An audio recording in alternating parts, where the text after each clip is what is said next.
ముఖ్యమంత్రి చంద్రబాబు అధ్యక్షతన సచివాలయంలో జరిగిన ఆంధ్రప్రదేశ్ రాష్ట్ర మంత్రివర్గ సమావేశం ముగిసింది.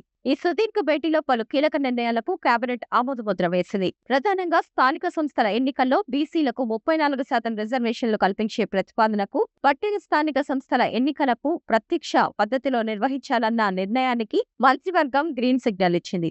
ఎన్నికల సమయంలో ఇచ్చిన హామీ మేరకు స్థానిక సంస్థల్లో బీసీలకు 34% రిజర్వేషన్లు అమలు చేయాలని ప్రభుత్వం నిర్ణయించింది. దీని ప్రకారం పంచాయతీరాజ్ సంస్థల్లో 34.50%, ఇతర స్థానిక సంస్థల్లో 33.50% రిజర్వేషన్లను బీసీలకు వర్తింపచేయాలని కేబినెట్ తీర్మానించింది. అయితే బీసీ రిజర్వేషన్లపై ప్రభుత్వం ఏర్పాటు చేసిన డెడికేటెడ్ కమిషన్ నివేదికపై సమావేశంలో లోతుగా చర్చ జరిగింది. కమిషన్ సిఫార్సులతో 34% రిజర్వేషన్ల లక్ష్యం నెరవేరడం కష్టమని భావించిన మంత్రివర్గం ప్రత్యామ్నాయ మార్గాలపై సమీక్షించి తుది నిర్ణయం తీసుకుంది. దీనికి సంబంధించిన అధికారిక ఉత్తర్వులు త్వరలో జారీ కానున్నాయి. మరో కీలక నిర్ణయంగా పట్టణ స్థానిక సంస్థలైన మున్సిపాలిటీలు, కార్పొరేషన్ల అధిపతులను ప్రజలే నేరుగా ఎన్నుకునే విధానానికి కేబినెట్ అధికారికంగా ఆమోదం తెలిపింది. ప్రభుత్వం ఇప్పటికే సూత్రప్రాయంగా తీసుకున్న ఈ నిర్ణయానికి తాజా సమావేశంతో చట్టబద్ధత కల్పించారు.